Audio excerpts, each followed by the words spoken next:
सचिन पिछले 6 महीने से हर रात ठीक 9:30 बजे मेट्रो कैफे में बैठता था। वह कोई लेखक नहीं था, ना ही उसे अकेले रहना पसंद था। वह वहां सिर्फ एक चेहरे के लिए आता था। वह लड़की जो काउंटर के सबसे कोने वाली मेज पर बैठती थी, वह हमेशा एक ब्लैक कॉफी लेती और अपनी डायरी में कुछ लिखती रहती। उन दोनों के बीच कभी बात नहीं हुई, सिवाय एक एक्सीडेंटल आई कांटेक्ट के, जो शायद ही 1 सेकंड टिका हो। लेकिन उस 1 सेकंड में सचिन को कुछ ऐसा महसूस होता था जिसे वह नाम नहीं दे पा रहा था। एक मंगलवार की रात वह लड़की वहां नहीं थी। सचिन का मन घबराने लगा। उसने सोचा शायद वह बीमार होगी, लेकिन जब हफ्ता बीत गया तो वह नहीं आई। उसने सचिन की बेचैनी बढ़ गई। उसने वेटर से पूछा, वो जो यहाँ कोने में बैठती थी वो क्यों नहीं आ रही। वेटर ने अजीब सी नजरों से उसे देखा और कहा, सर, यहाँ उस कोने वाली टेबल पर पिछले 1 महीने से कोई नहीं बैठा है। वो टेबल तो रिपेयरिंग के लिए ही बुक है। सचिन के पैरों तले जमीन निकल गई। ये कैसे मुमकिन है? उसने खुद अपनी आंखों से उस रात वहां देखा था। क्या वह कोई साया था या उसका जस्ट वहम?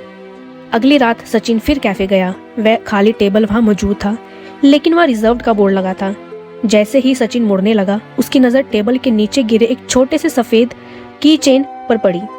उसने उसे उठाया और उस पर एक नाम लिखा था, पूजा। उसी वक्त कैफे के दरवाजे पर घंटी बजी।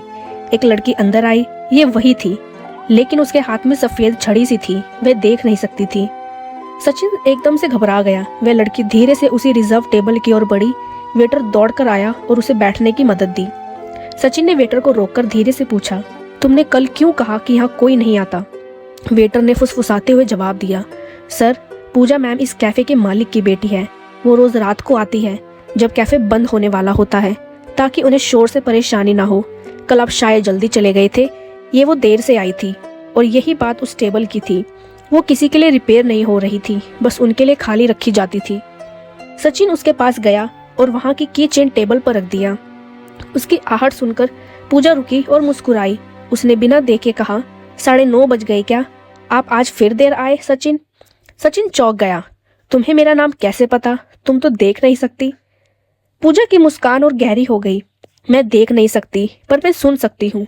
पिछले 6 महीने से आपकी घड़ी की टिक टिक, आपके जूतों की आवाज और आपकी कॉफी की खुशबू, मेरे लिए यही एक आपकी पहचान है। मैं यहाँ आपके लिए आती हूँ, अपनी डायरी में आपके बारे में लिखने के लिए।